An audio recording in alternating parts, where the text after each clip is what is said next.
Hello and welcome to our channel. If you're new here, we're all about unraveling the mysteries and myths surrounding our everyday actions and their impacts on the environment.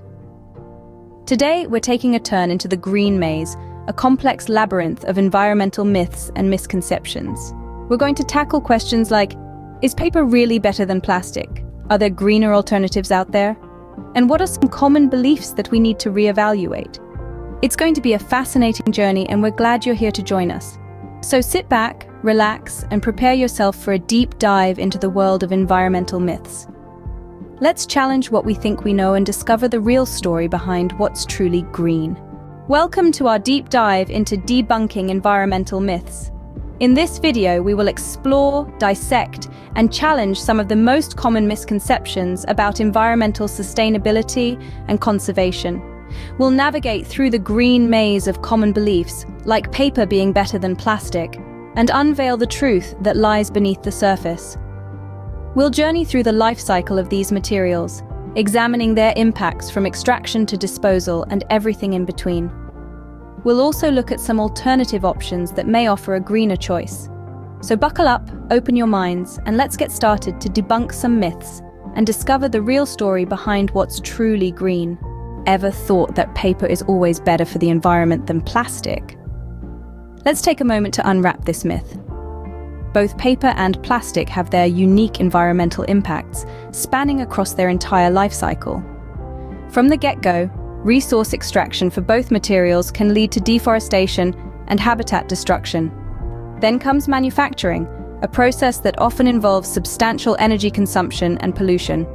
As we use these products, we must also consider their longevity and potential for reuse. Finally, there's disposal.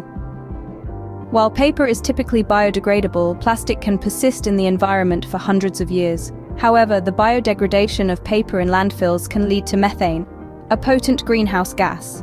So it's not always a clear-cut choice.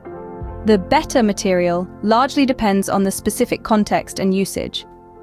So when it comes to paper versus plastic, it isn't as black and white as it seems. Are electric vehicles always more environmentally friendly than gasoline-powered cars? This question sparks a lot of debate, and the answer isn't as clear-cut as you might think. Let's delve into the factors that contribute to the overall environmental impact of electric vehicles. First, there's the production of the vehicle itself, particularly the battery. Manufacturing these batteries requires a significant amount of energy, often from non-renewable sources, and produces substantial emissions. Then, consider the source of the electricity that powers the vehicle. If it's coming from coal or natural gas, the environmental benefits are less clear. In contrast, electricity from renewable sources makes electric vehicles a far greener option. Lastly, let's not forget the vehicle's lifespan. The longer an electric vehicle is on the road, the more it can offset its initial environmental impact. In conclusion, while electric vehicles have potential environmental benefits, these depend on several factors. Electric vehicles can be a greener option, but it's not a one-size-fits-all solution. Is everything that goes into your recycling bin actually getting recycled? That's a question that might leave you pondering. The truth is, not all materials that we confidently toss into the recycling bin end up being recycled. Some materials, such as certain types of plastic, are not universally recyclable and often end up in landfills, or worse, our oceans. Moreover, the recycling process itself is not devoid of environmental impact. It requires energy, water, and other resources, potentially contributing to pollution and greenhouse gas emissions. And while recycling is undeniably important, it's just one piece of the puzzle. We should also focus on reducing our consumption and reusing materials whenever possible. After all, every product we don't buy or throw away is one less item that needs to be made, transported, and disposed of. Recycling is a crucial part of waste management, but it's not the cure-all some might think. Are biodegradable plastics the answer to our plastic pollution problem? One might think so, but the truth is a bit more complicated. First off, biodegradable plastics require specific conditions to break down. They need the right temperature, humidity, and presence of microorganisms, conditions that are typically found in industrial composting facilities, not in your average backyard compost pile. Secondly, even when biodegradable plastics do break down, They can leave behind microplastics, tiny particles that can be harmful to wildlife and ecosystems. And let's not forget that wildlife might not distinguish between biodegradable and non-biodegradable plastic, leading to ingestion and potentially harmful effects. Furthermore, the production of biodegradable plastics can still involve the use of fossil fuels and contribute to greenhouse gas emissions.